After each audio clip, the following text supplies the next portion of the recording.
मोदी सरकार के तीसरे कार्यकाल के 100 दिन शानदार रहे हैं। मोदी सरकार जिस भी दिशा में कदम बढ़ा रही है उसका दूरगामी लक्ष्य 2047 तक अपने देश को विकसित भारत बनाने का है। अब की बार मोदी सरकार की प्राथमिकताओं में किसान सबसे ऊपर है। मोदी 3.0 सरकार के ट्रैक रिकॉर्ड को देखा जाए तो इसके साफ संदेश मिल रहे हैं कि सरकार के तीसरे कार्यकाल का रोडमैप बिल्कुल पहले जैसा है। मोदी के इस कार्यकाल में किसान और इंफ्रास्ट्रक्चर विकास को प्राथमिकता पर रखते हुए सरकार कई बड़े निर्णय ले चुकी है। इसके पीछे कई महीनों की मेहनत साफ देखी जा सकती है। सरकार ने किसानों और खेती में विकास के अलावा रेलवे, सड़क और हाईवे मार्ग के बुनियादी ढांचों पर विकास के साथ साथ रोजगार के मामले में कई अहम काम किए। सरकार ने इस कार्यकाल के दौरान 160 साल से भी पुराने आईपीसी को खत्म करते हुए आपराधिक कानून भी लागू किए। इसके अलावा कई बड़ी परियोजनाओं का शिलान्यास भी किया जिसके दूरगामी परिणाम सामने आएंगे। सबसे पहले बात किसानों पर फोकस की करेंगे। मोदी सरकार ने कृषि क्षेत्र पर काफी फोकस किया।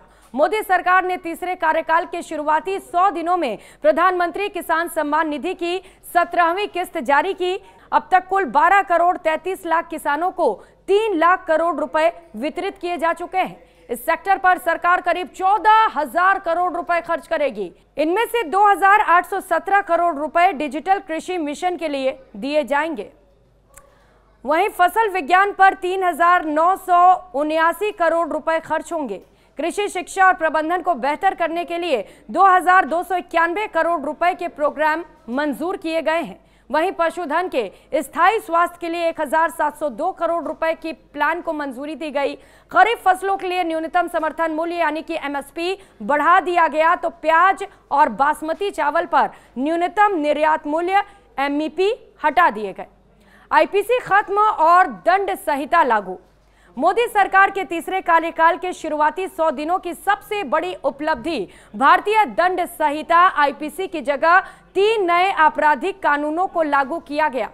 ब्रिटिश दौर के 1860 की भारतीय दंड संहिता आईपीसी, 1973 की दंड प्रक्रिया संहिता सीआरपीसी और 1872 की भारतीय साक्ष्य अधिनियम को खत्म करते हुए सरकार ने 1 जुलाई 2024 को भारतीय न्याय संहिता, भारतीय नागरिक सुरक्षा संहिता और भारतीय साक्ष्य अधिनियम लागू कर दिया।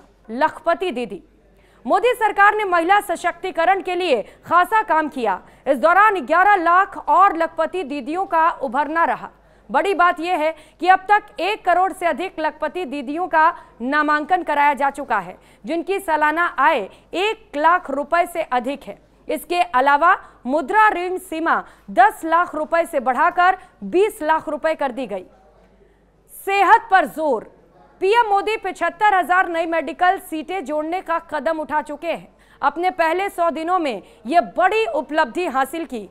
एक और उपलब्धि है क्योंकि इसे स्वास्थ्य सेवा प्रणाली को और अधिक प्रभावी बनाने और विदेशी चिकित्सा शिक्षा को निर्भरता से जोड़ने का पहल देखा जा रहा है। आयुष्मान भारत जैसी योजना के माध्यम से स्वास्थ्य पर खर्च करीब 25% तक घट गया है। निम्न मध्यम वर्गीय भारतीयों को बीमारी के चलते गरीबी का दोहरा झटका झेलना पड़ा था, लेकिन इस योजना के जरिए प्रति वर्ष 55 करोड़ से अधिक व्यक्तियों को 5 लाख रुपए तक की मुफ्त स्वास्थ्य सेवाएं प्रदान की जाती हैं। इससे भारतीय परिवारों को सालाना लगभग 60,000 करोड़ रुपए की बचत हुई है। गरीबों के लिए आवास। पीएम आवास योजना के तहत लगभग 4 करोड़ आवास निर्मित किए गए हैं। मोदी सरकार ने तीसरे कार्यकाल में 3 करोड़ और नए घर बनाने का वादा भी किया है। आर्थिक क्षेत्र पर उपलब्धि। पीएम मोदी की आर्थिक क्षेत्र में बेहतरीन काम दिखाई दिए।